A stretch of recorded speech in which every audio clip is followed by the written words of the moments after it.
Go inside the Crimson Tide with your hosts Rodney Orr and Gary Harris, keeping you informed on everything Alabama. Tider Insider TV, brought to you by Visit Tuscaloosa.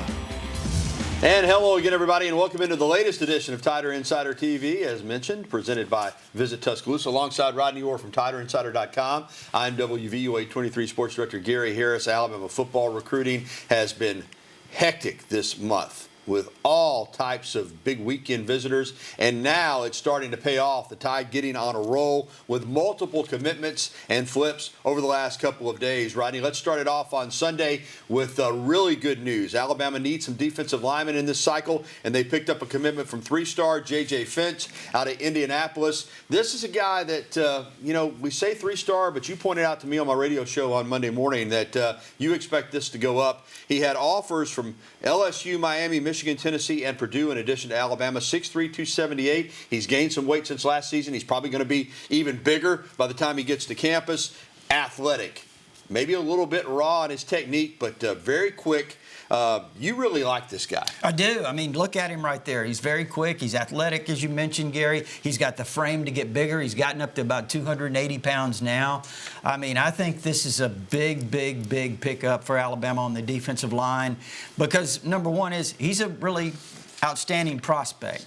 But also, this is an area where I think Alabama has to hit a home run this year. They have to get some good quality defensive linemen. All right, he joins two other defensive linemen in this 2026 class, Kamarion Johnson out of North Alabama and Jamarian Matthews, who did play in North Alabama and transfer over to Gainesville, Georgia. But Rodney, Alabama, not done as far as commits are concerned. On Monday, you called this on my radio show, too. You said, watch for this. You had him on Flip Watch. It happened. Three-star running back Javari Barnett out of Tampa, who had been committed to Illinois. And as I ran down on my radio show, Brett Bielema, a lot of people say he's a little rough around the edges. He knows running backs. You go back to Wisconsin. You go back to Arkansas, the guys he produced in college and put in the NFL. If Illinois likes this guy, he can play. And he's kind of a two-way threat. He can run the football. He can get out into, past the passing game, and he flips from Illinois to Alabama. I think when you look at running backs under Kalen DeBoer, he's looking for the full package. I mean, he's looking there. You see the speed. He can run with power, as you mentioned, Gary. He's an outstanding receiver. I think that's the one thing when you look in this class that when they take a couple of running backs, they're going to be guys that are the complete package. There you see the vision, the way he cuts inside. He can do damage between the tackles, and he finishes the run right here. Yeah, good player. Now, we know running back is a position where you've got to have a bunch of guys because it can change in a hurry. As good as Nick Saban, as well as Nick Saban recruited running backs, there were years where they got down and got a little thin because of injuries.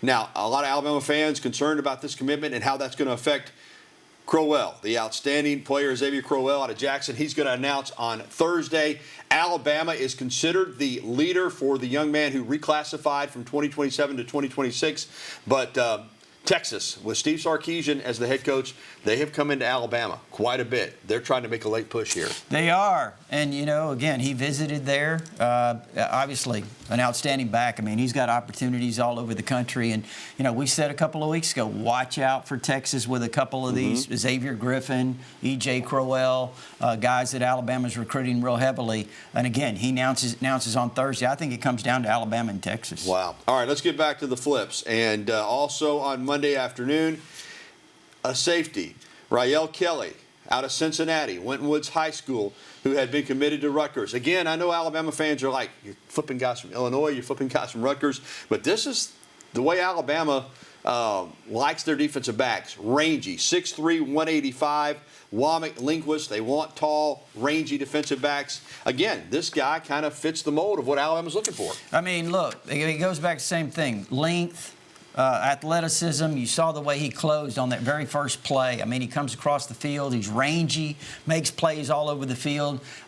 This guy that's been timed under 4.5. He's been timed in the 4.4s and got a great wingspan. He's going to put on some weight. He's going to get bigger. I think he's a fantastic athlete. I think it's a really good evaluation. And he is a former teammate of Alabama freshman outside linebacker Justin Hill. Yep. So ties to that high school. All right, today, and I know when you get a long snapper, people are like, but you got to have one. Listen, as we've said before, Specialists, you don't really notice them unless they screw up. And you never notice a long snapper, and that's a good thing. Because if you do, it means you did something bad. But you've got to have them. Alabama got a commitment from one of the best in the country, Eli Deutsch, Franklin, Wisconsin, 6'2", 228. He had a strong showing at the Kohl's Midwest Showcase for specialists with an average snap time of .69. And you know what? Alabama's gone all over the country. You know, Nick Saban kind of made this a thing, going all over the country, getting big-time long snappers through the years. And, you know, like you said, you've got to have them. And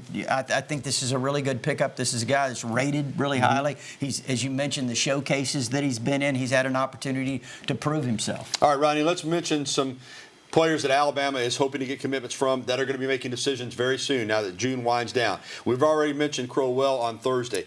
I have said that for Kalen DeBoer, I think Crowell and Cedarian Morgan, the wide receiver out of Benjamin Russell and Alex City, could be his version of Mark Ingram and Julio Jones. Cedarian Morgan, I think, is the best player in the state. Crowell's in that argument too. But this is a special playmaker at wide receiver and a guy that Alabama's targeted for a long time. Early next month, he's going to announce. Yeah, 6'4", 210, big guy. I mean, he gives you not only the size, Gary, but he gives you the speed to kind of get down the field, make things happen. I'm with you. I mean, I think you could say, some people may say Crowell's number one, Cedarian Morgan. They're both outstanding. They're both really good players. They're 5-star rated players by some of these recruiting services. There you see him, look at him get down the field and make the play. I think he's key. I like Alabama a lot here. I think they're in really good position. Now, Clemson's been in there. Georgia's been in there. Auburn's been in there. You know, there's several others that have kind of been in the mix. Florida, he had a great visit to Florida, in fact. But I like Alabama. Yeah, July 2nd, the announcement date for Cedarian Morgan. Alabama fans will be dialed in for that. But there's another wide receiver, maybe not quite as high profile, but Brian Williams Jr. is a guy that Alabama really likes. He's going to announce on the 2nd of July as well. It could be a kind of a dynamic duo for the Tide. Yeah, he is, Gary. I mean, when you look at his height, he's 6'3 plus. He's got going to even fill out more. He's a guy that has a lot of speed. I think, again, when you talk about the things they like with wide receivers, the height, the speed, to be able to stretch the field. All right, staying in state, because that's an area where Alabama's building relationships still, because his coaching staff came from another part of the country. Another very important in-state recruit is Anthony Tate Jones, defensive linebacker, lineman, probably will grow into a defensive lineman at Alabama. This is a guy out of St. Paul's, great program down there in Mobile.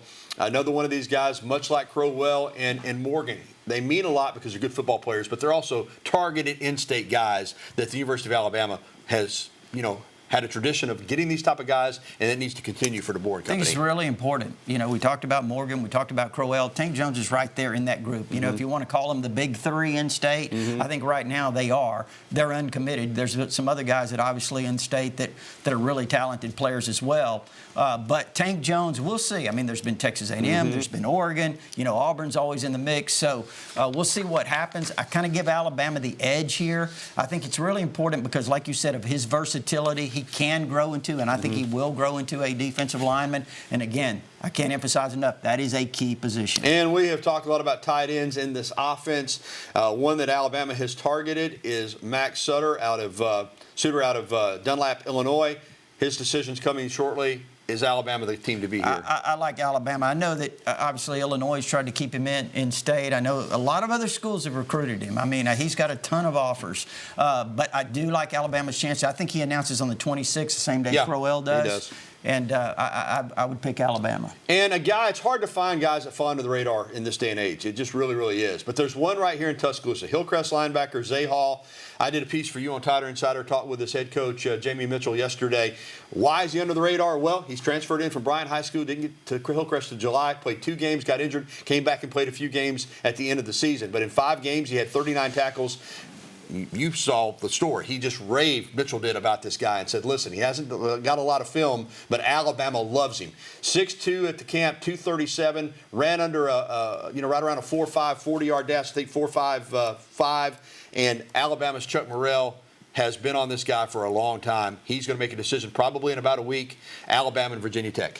Yeah, I mean, again, you have to kind of go with the hometown school. I mean, Zay grew up here. He grew up an Alabama fan. He's 10 minutes from the campus. I have a hard time believing Virginia Tech, even though, let's be clear, Coach Mitchell did a great job on that interview, and he emphasized, look, Virginia Tech has done a fantastic job of recruiting him. But then again, so has Alabama. Alabama's been in there a long time. It's not like he's somebody that they just discovered in their backyard. Zay's a guy that they've been recruiting for a while. So I really think, Gary, I would pick Zay to Alabama. And I think he's going to have a monster senior year for Hillcrest if he's able to stay healthy. All right, that's a recruiting roundup for you right there, but we're not done. Still to come on Tider Insider Television, Florida State's new quarterback, Thomas Castellanos, had some strong words for Alabama in anticipation of the Knowles home opener against the Crimson Tide. Says the Alabama defense, he doesn't think too much of it. Not impressed. And also, still to come on Tider Insider TV, Nate Oates hits the recruiting trail, and we kind of called this one for you last Tuesday night. It happened. We're going to break down the latest big man, and he is big. Plus, we'll be getting to your phone calls, emails, and tweets in just a little bit. And the number, as always, is 205-348-WVUA. That's 348-9882. Plus, we'll have Coach Talk. All that and more when TITV returns.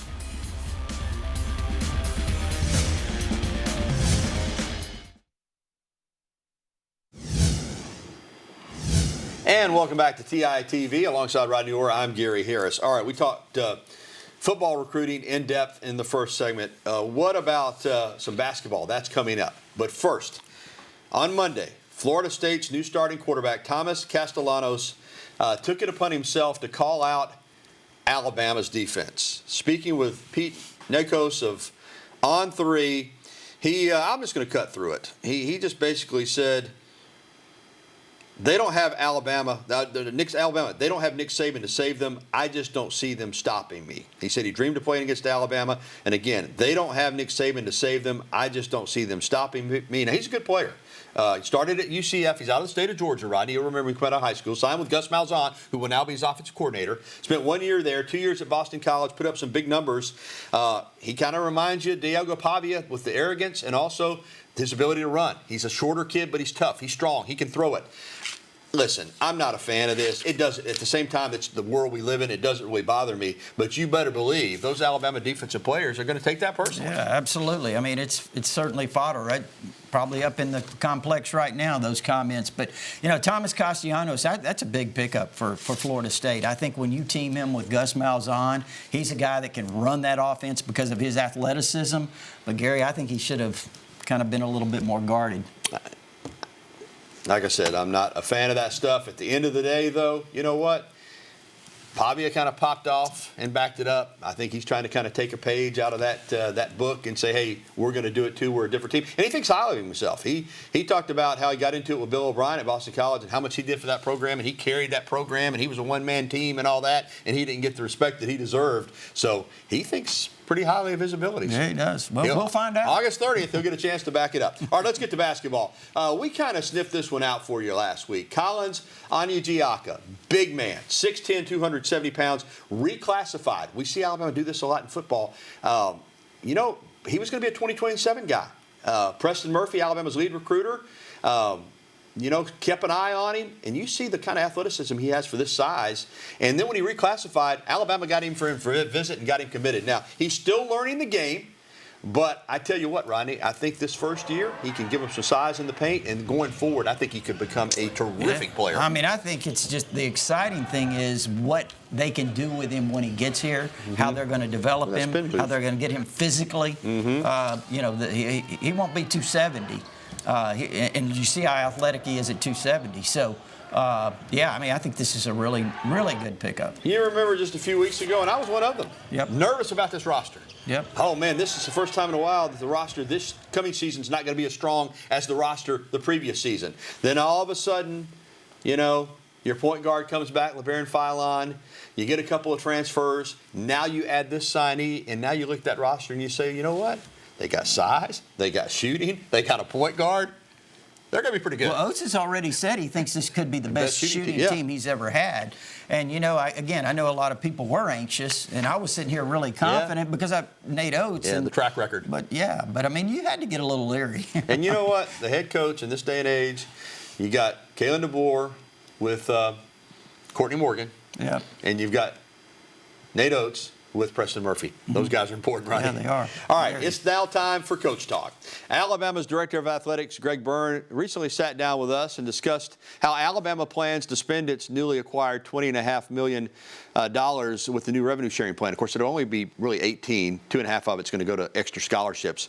He talked about finding new potential revenue streams. They're exploring to get that money because, you know what? That's a lot of money they've got to come up with. Here's an idea of what Alabama looks to do to come up with that cash.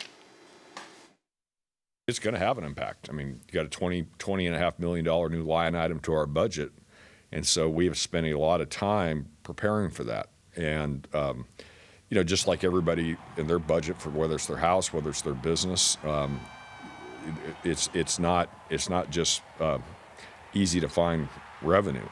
So we have been looking at efficiencies. We've been looking at new revenue streams.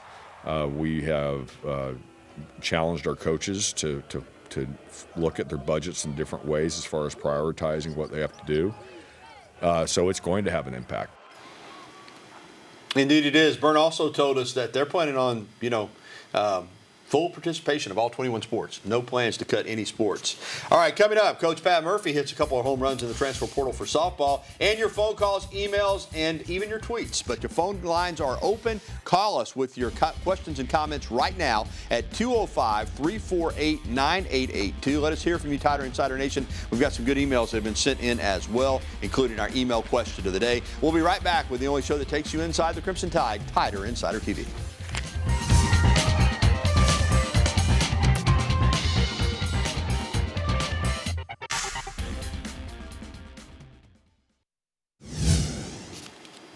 Alabama softball picking up a couple of really good players from the transfer portal. What about Jenna Young from Iowa? All she did last year, about over 350, 7 home runs, 45 runs batted in, shortstop and second base with Callie Hevelin leaving. She is a possible replacement there, and she's strong. And so is Brooke Wells, former 5-star at the University of Houston. One season there, she lit it up. 341, 10 home runs, 47 runs batted in. Had a 1-1 record in the circle. She's a two-way player, so she can pitch as well. Texas native entered the portal after Houston coach Kristen Veasley was let go, and she's ready to come in here and help Alabama. All right, we're ready to go to our phone lines. Let's get it led off with Ken up in Coleman. Hey, Ken, good evening. Good evening, sir. Everybody's worried about them 3-stars and 4-star defensive linemen we get. I think they work harder, they try harder, and they work more than anybody else, and I think they always work out better. Well, Ken, you got a great attitude, and I think more people should look at it that way. Alabama's trying to get some linemen in here they can develop. I know I've seen a lot of people on Tider Insider not happy. They want the 5-stars, but, like you talked about with the kid that we profiled earlier out of Indianapolis, J.J. Finch. He's a good player now, but he projects as a really good player down the road. I mean, look, I think his stock, even at the end of this, he's not going to be a 3-star. Right. He'll be a 4. Probably won't be a 5, but he'll certainly push to be a 4. And they're in on some other guys around the country that they're recruiting that are rated even more highly right now. So we'll see what happens. But to Ken's point, you get a guy in that's rated a 3-star and feels like he's a 4-star or 5-star talent, he might be one to work just a little bit harder than maybe somebody that's already achieved that level. Well, I mean, you can watch him and look at him, and you see his work ethic. Now, there have been a lot of Deron Payne was highly regarded. Yeah. Jonathan Allen was highly regarded. Yeah. So, it's kind of a mindset. Yeah. All right. Still to come on Tider Insider Television. We've got more here on the program. Alabama baseball finds a big-time hitter in the transfer portal as well. We'll tell you who that is. And more of your phone calls and emails. Again, that phone number, 205-348-9882. Phone lines are open. We'd love to hear from you. We'll get you on just like we did Ken. We'll also get to our email question of the day. TITV will return right after this timeout.